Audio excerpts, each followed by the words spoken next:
Welcome to another new episode of Alex's Disorganized Thoughts. As always, I am your host, Alex Aranjo, and I welcome you back to another adventure on the pod. As always, I thank you all for whether you're watching, listening, however you're consuming the pod, all the feedback I've gotten, the downloads, I see them all. I appreciate it. Truly from the bottom of my heart. So please keep it up. Let's try and spread the word. Tell your friends if you're enjoying. I know the last couple of weeks have been a little rough, but hopefully we're improving. I mean, it's only episode 8. Still kind of finding my sea legs, if you will. So kind of trying to find my voice, and I feel like it's going good. YouTube, I feel is improving. So, like I said, all feedback is good feedback. Truly appreciate everything. So thank you so very much. And just to get started, today's jersey is a relic for me. I had to dig in the closet. This is one of those that was folded away, put away, almost one of those never to be worn again. Excuse me, unless the occasion called for it. But I guess the occasion called for it to be brought out right now. It's my 2004 University of Miami home orange jersey. I got it at good old International Mall back in the day. I want to say it was Champ Sports, maybe Foot Locker, leaning toward Champs. Even though they're the same company now, which is kind of weird. But either way, I got it at Champs. Yeah, I'm not that big of a University of Miami fan anymore. I mean, I still support them. I still love the U. Don't get me wrong. But if you look here closely, if you're on YouTube and you're looking behind me, you see the UCF parking only sign. I am a Knight. I went to school there, so that kind of changes allegiances. Plus, I still owe them a lot of money. That's just facts. And with those facts comes allegiances. Money talks, right? That's always the same, especially nowadays with NIL. So yeah, I've become a Knight fan, Knight supporter. Just I'm an alum Knight, as they say. So they're my number one team, but I keep a close eye on Miami, and I want them to do obviously as well as they can. So it's always good to see them, especially now with Cristobal back in the fold.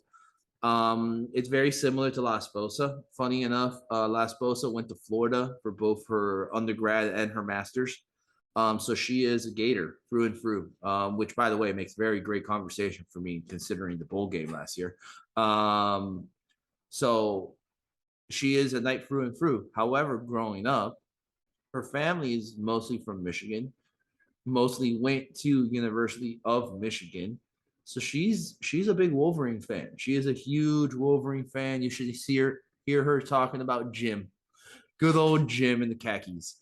Um so it's very similar. Like I would say her Michigan is my Miami, you know. So it's always fun. It gives us kind of more teams to follow during college football season.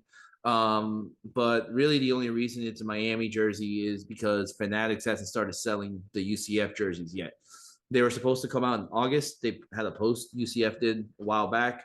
We're in mid-August, so I'm hoping fingers crossed that we are close to having those drop on Fanatics because that's one of those that I may execute veto power on because I need a UCF football jersey. Like, how can I not have one? Like, it's just needs to happen. So I'm looking forward to purchasing that. If I can get my hands on the Space Game jersey, though, that is the golden ticket right there. That's the golden goose as far as I'm concerned. It's jerseys. Um, but either way, let's move on with the pod for this week. If you remember last week, I mentioned while I was back to school shopping with Landon for some clothes that I managed to get a Lego in there. And yes, I'm a grown man that does Lego. I love Lego. They are very relaxing to me. I find it to be incredibly like therapeutic and calming because you have to follow. You just got to follow the steps and you're kind of good. Like it's calming to me, and I can see why. Like I like shows like Lego Masters on TV. So like it's very like I love Lego. It's very to me it's very like calming. You kind of lose yourself in the whole thing and the build and stuff like that. So with that being said, I lost myself in the build a little bit. Landon wasn't around because he was in school. So I got to finish the Lego, and so here he is. It's none other than Grogu. Everyone, there he is. He's holding Mando's gear shifter. According to the box, it's his favorite toy. He was still known as the child. So this is before his name was known to be Grogu. So as you can see, he's happy. He can also be sad. So I can bring his ears down, which is pretty cool. Oh, he's sad. Sad Grogu. But Landon doesn't like sad Grogu. Landon wants him to be happy all the time because Landon's a happy kid. So we get happy Grogu all the time. I just open his mouth a little bit more here for the people on YouTube. His mouth opens, got a little red tongue there. So there's Grogu. Very got good weight to it. Good little size too, a little over a foot tall. So he'll be hanging out on the desk now, watching me record the pod at all times and happy because that's how Landon likes him. So he'll always be approving of my work. I like that actually. And as I was saying, there is a new field trip approaching. And the field trip this time takes us to New Orleans, Louisiana, down by the bayou. Excuse me. I am once again tagging along to one of Morgan's work trips. This time it's a convention. I'm probably coming later on in the convention because I really don't need to be there. But as her personal assistant, I do need to arrive. That's the running joke. I'm just her secretary, personal assistant at this point for these trips. That's how she kind of justifies me going with her and makes her feel good. But yeah, all kidding aside, I am really looking forward to New Orleans. I happened to go there once in my life. I was 14 years old. I'm very willing to say it's the longest vacation I had ever gone on with my parents or ever went with my parents. Even though then they went with their grandchildren to DC and did all this other fun stuff. But with me, it was like Louisiana was as far as we went. That being said, I'm not hating. I'm just stating. You know what I'm saying? That being said, I went there when I was 14 years old.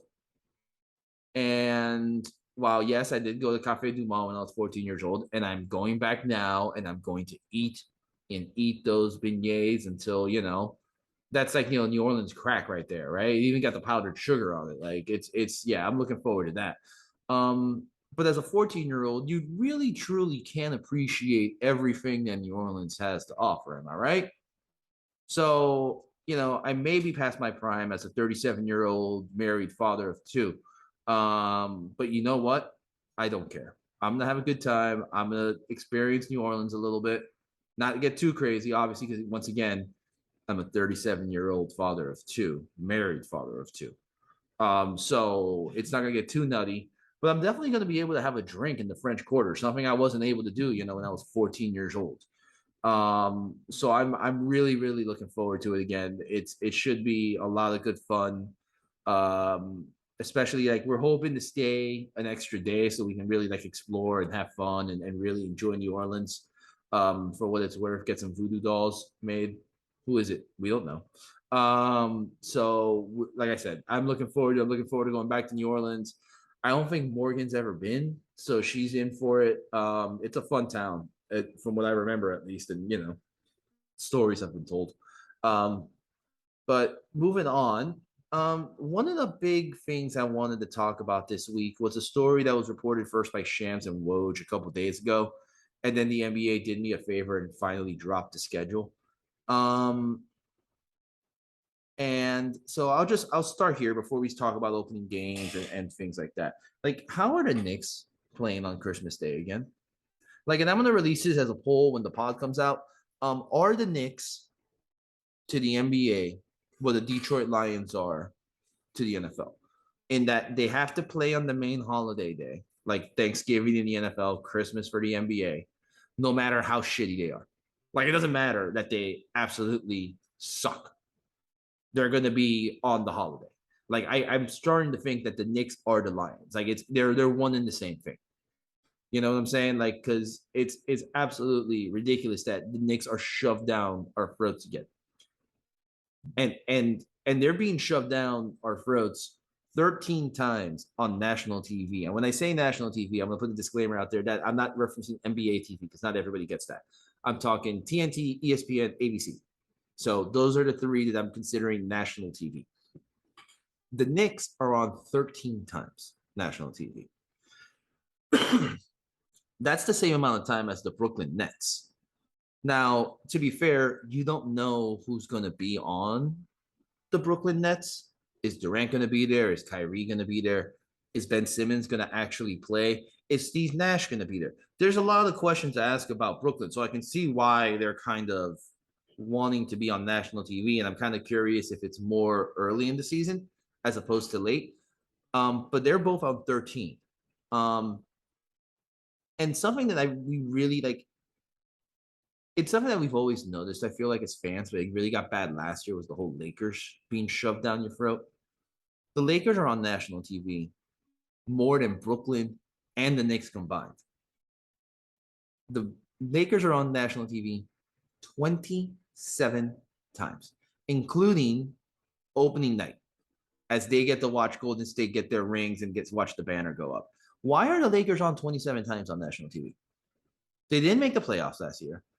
I don't think they've gotten better by any means in the imagination. You're hoping Anthony Davis, who's always hurt, will not be hurt. Like, I guess that's what you're banking on. Like, or you're hoping you catch LeBron breaking a record, I guess. But I don't understand why they're on so much. And the reason this all bothers me, is because, as I said, the Lakers have 27, the Knicks and the Nets have 13 apiece. The number one seed in the Eastern Conference last year, the team that went to a game 7 in the Eastern Conference Finals, the team that was one Jimmy Butler 3-point shot away from being in the NBA Finals, is on national TV only 11 times. How are the Heat only on national TV 11 times? Explain that to me. Tell me how they're on TV 11 times. It doesn't make any sense. It doesn't make any sense when you consider all that. Of the final 8 teams that were in the playoffs, so the conference semifinal teams, the Miami Heat are the only team that are not playing on Christmas Day.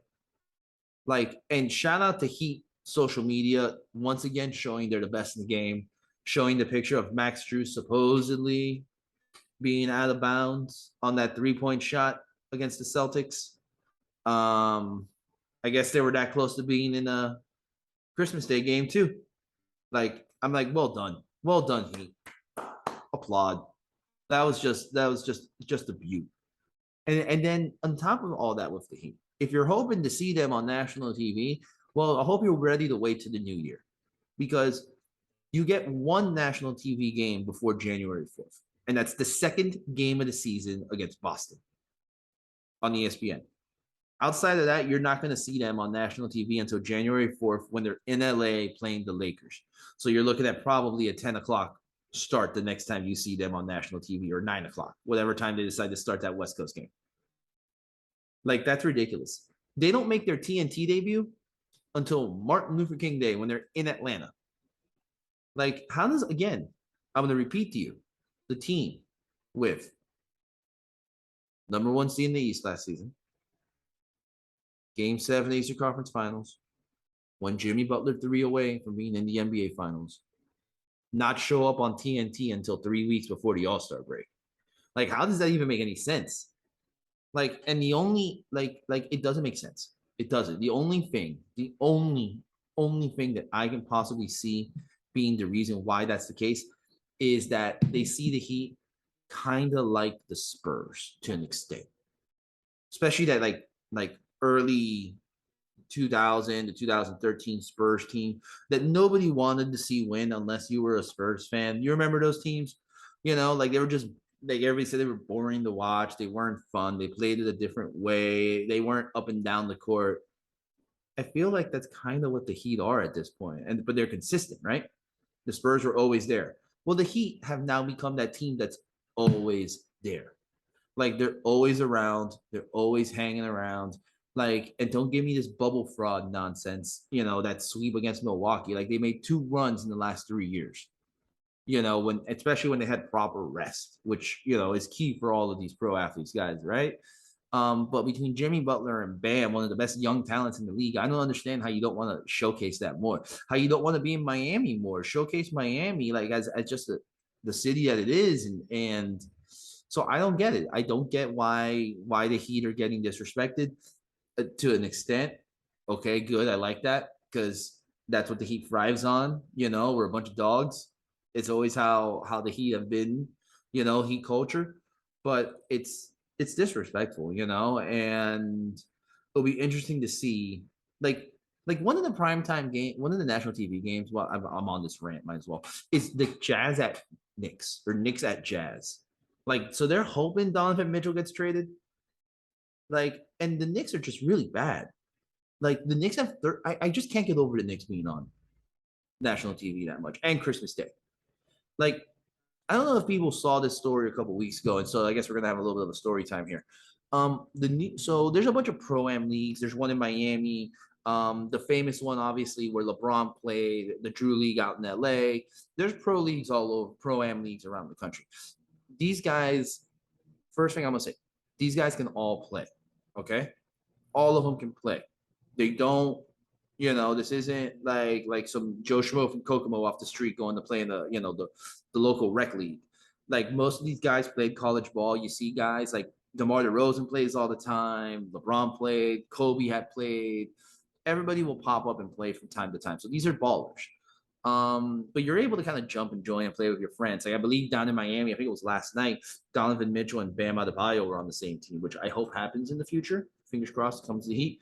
But like it's just interesting to see kind of what's going on with the pro am leagues.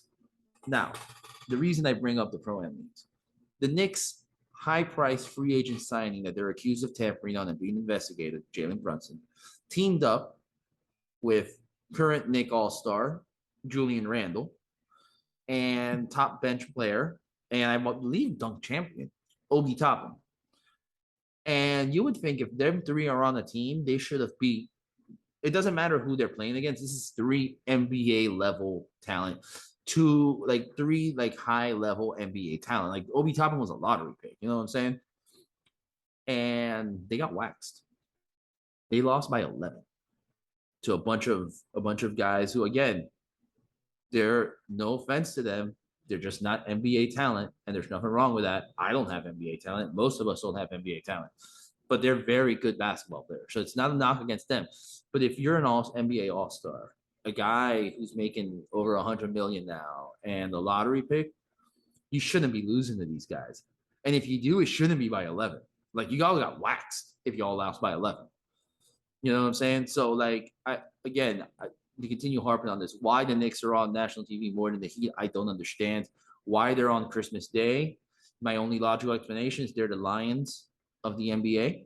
So I'll be asking that out to the greater public. I think this is one of those hills I'm very willing to die on. So we'll see what the people say as far as that goes. But you know what is exciting, and if you saw the name of the episode, you know I was going to talk about it, especially with that jersey behind me. Football is back, everyone. It's back with a vengeance. Well, not with a vengeance. It's just back. Preseason football kicked off in earnest last weekend. It was great to see. I watched a couple plays here and there, a couple drives here and there. I am honestly not a big preseason football fan. Preseason football is I don't know how to say.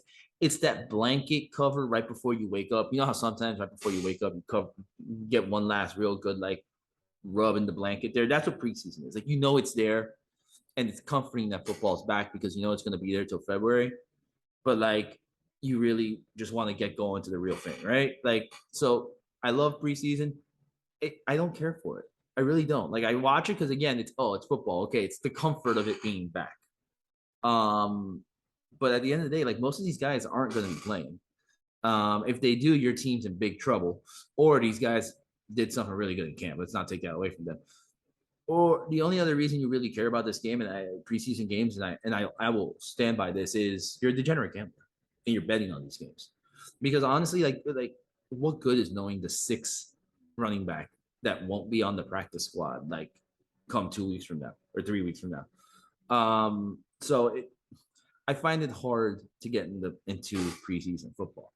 What I don't find hard getting into, though, and that's 9 days away from today, the day I'm recording, it's 9 days, is college football is back. It's going to be back. It's going to be regular season. It's going to matter. It's awesome. I love college football. I am much more of a college football guy than I am a pro guy. I can't really explain it. Part of it probably comes down to NCAA football, the video game, just being more fun than Madden, being able like to do the upsets and like there's the NFL is great and I love the NFL, but obviously it's the best. The best. There's a lot more parity. It's a lot closer, right? I love that aspect of the underdog, of the unranked team beating the ranked team, the number 25 team going to number 2 and beating them. I love that stuff. I love those stories. There's so much more meaning in the college football regular season than there is in the pros. You know what I'm saying? So like it means more. There's more passion. I feel like the NFL is a business. Like here, like to an extent, especially now with NIL, it's definitely becoming a business. Um, but I just like it more. And I'm a little bit nostalgic for this season, actually, believe it or not, already, just because this is going to be one of the last years of college football kind of in this base model that we kind of have right now.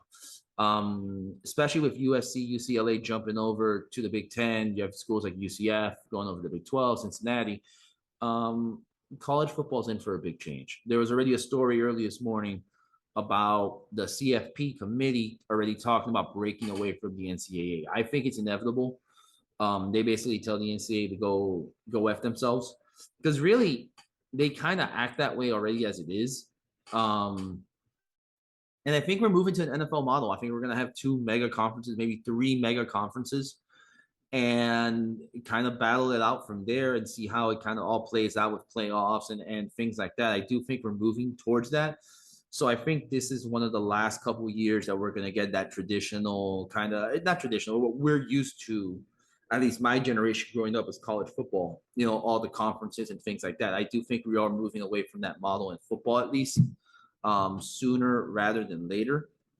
Um, which is somewhat unfortunate. I kind of like the models right now, but I get it. Like it's all. I mean, NIL, threw gas on this fire, and it's just gonna move on and just get bigger. It's gonna go where the money is, and football funds a lot of programs at these schools.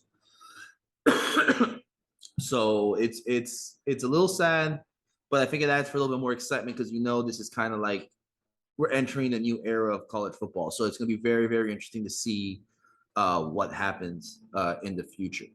And in the future, unfortunately, this year for me, as we're talking about football, this is going to be the first time, I think in like 3 or 4 years, Las Bosa and me do not have Sunday ticket. We don't have DirecTV. We are Hulu Live people just because it's cheaper than having a satellite dish hooked up to your house and all that jazz. We didn't want that. So ever since we kind of moved, we haven't had that. And we don't know anyone with DirecTV that we can buy Sunday ticket or split Sunday ticket with then and share the password, because those kind of things are illegal. A little moment of silence there for illegal activities. If you're watching on the pod, you know what's up. Because, you don't do those things. Please do. That being said, we don't have Sunday ticket this year. Thankfully, from everything I've read, this is the last year that DirecTV has a monopoly on it. And Goodell does think it's going to go to a streaming partner hopefully next year. I'm praying for Amazon because I'm hoping I get a discount through the wife. But if not, I don't care. I just want it on the streaming platform so I can watch it. DirecTV having a monopoly. I don't know how DirecTV is actually going to do with it this year, honestly, for the simple reason that, like I said, nobody I know still has DirecTV. They've all either cut the cord or they've switched to something cheaper and better.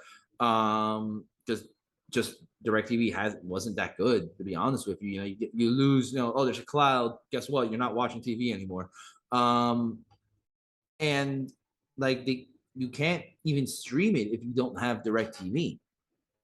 So I don't know what people are going to do this year, like because more and more people are cord cutting, more and more people are switching. So I think that's why DirecTV has to go. Sunday Ticket has to go to a streaming partner, just because I don't think it's viable for the NFL to keep it on just exclusively DirecTV. Like that contract needs to end, and it needs to end ASAP. Hopefully, from what I read, I believe it ends this year. So that will be the end of that. I will be making picks on the pod this year.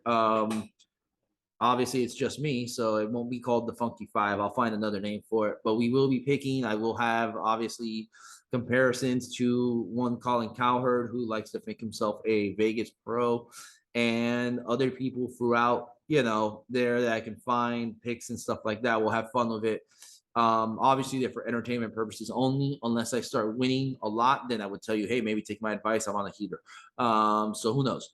But I will definitely be making picks again this year. That should be a lot of fun. Hopefully, I think last year I finished right under 500 or right at 500. So hopefully this year I can improve on last year's picks. And as far as football goes, one final note that I do want to talk about, because I did mention it and the league was opened. The Fantasy Football League for Alex's Disorganized Thoughts, appropriately titled Alex's Disorganized League, is full. So thank you to everyone who reached out and joined the league. It's going to be a lot of fun. Draft night is Labor Day night. I was originally going to do it on Sunday, but since Monday's an off day for most people, people were probably going out partying and stuff like that. They didn't want to do it, ruin your Sundays. So moved it over to Monday, kind of end the long weekend on a fun note. It's going to be fun. It's going to be a lot of fun. I've adjusted scoring from last year's league with this and that. So I've had a lot of bonus points. Bonus points for long touchdowns, 40-yard touchdowns get a point, 50-yard touchdowns get 2 points. And that's both passing, rushing, receiving. Bonus points for yards, depending on how much they get. So I've hopefully increased the scoring in this league.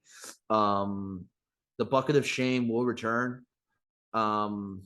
And hopefully it won't be anything too low this year. Hopefully everybody stays active as well, because that was an issue last season as well. So that's looking fun. And ironically enough, looking forward to the Fantasy Football League. One last thing that I saw, actually, and I knew about one of the matchups because when I saw the schedule, I started laughing. My opening matchup for the first game of the season after the draft is against none other than one of the few, and this is not a knock, nobody hasn't named their team yet. I'm gonna wreck it. Managed by none other than La Esposa. So my first game is against my wife. So nice way to start the season. A little trash talk to start the year. Minimal on my part, regardless of the outcome, because it would just end badly for me regardless. But my team name, for those wondering, is Waddle on the Ceiling. Instead of dancing on the ceiling, we're gonna waddle on the ceiling. Figured a good play on words. And ironically enough, the other married couple in the league, the formerly known La Fiancée, now La Esposa, Mrs. Naranjo Garcia, takes on good old Mondo. Mondo getting the shout out this week as he faces off against his wife also in the first week. Wait, shut it up. Wait, no noise this week. I guess Mondo's not coming. Didn't hear the shout out. All good. I'm sure he'll watch the pod and be like, oh, I missed him. I knew I heard something. But so that's something that's coming up. The draft is I think we're looking at about 17 days away, about a little over 3 weeks, a little under 3 weeks. So really looking forward to the league. I have some guys in mind that I do want to draft. Obviously, I'm not going to talk about it here. We'll have a little bit of a draft recap and talk about it once it happens. So that's definitely something to look forward to. If you're a fan of the pod, fantasy football, that should be good time. Now, little peek behind the curtain. I am actually recording today on a Thursday morning. Blessings of Landon being in school, and being that I didn't like how the recording turned out last night. It was a little choppy, a little messed up. So being in that, I was able to watch She-Hulk this morning. So I'm able to actually give you an instant reaction to She-Hulk. Don't worry, I'm not going to ruin it. I'm not going to spoil it. But it is amazing. I honestly thought it is one of the best first episodes that I've seen in a while from Marvel. It really is a good start to a new character. It's funny. It's got a lot of heart to it. It's a really good start. Good jumping off point. I feel Marvel did a really good job with this show. Thankfully, it's more than 6 episodes. It's 9 episodes. I'm really looking forward to that part. It's been a while since we have something that long. WandaVision was 10, so to see something up at 9, I'm hoping there's a lot of meat to it. There is a post-credit scene. That's all I'm going to tell you about it. So definitely stay tuned after the credits there. But it is really, really good. I really recommend it. I know I'm a little bit of a Marvel nerd when it comes to it. But it is a very, very good show. It's a very good start, very promising. Promising, I believe, is the key word to say here. Promising start. Had some moments where I laughed out loud. So definitely, definitely check it out when you get the chance. And that being said, I'm gonna go give you guys that chance to go check out She-Hulk. So we're gonna wrap it up for today. As always, don't forget to subscribe, download, rate, and review. And as always, you can reach me on YouTube or Instagram, Alex's Disorganized Thoughts, as you can see on top of me, or on Twitter and Facebook at Alex Dis Thoughts. If you feel the need to explain to me why the Knicks are on Christmas Day, or you agree with me, or you want to ask me any question or talk to me about anything else via email, feel free to email me at alexdisorganizedthoughts@gmail.com. Once again, I thank you all for watching. I thank you all for listening. However, you're consuming the pod, please don't forget to tell your friends. Let's get more people on board. Truly, truly appreciate it. Thank you and have a good one.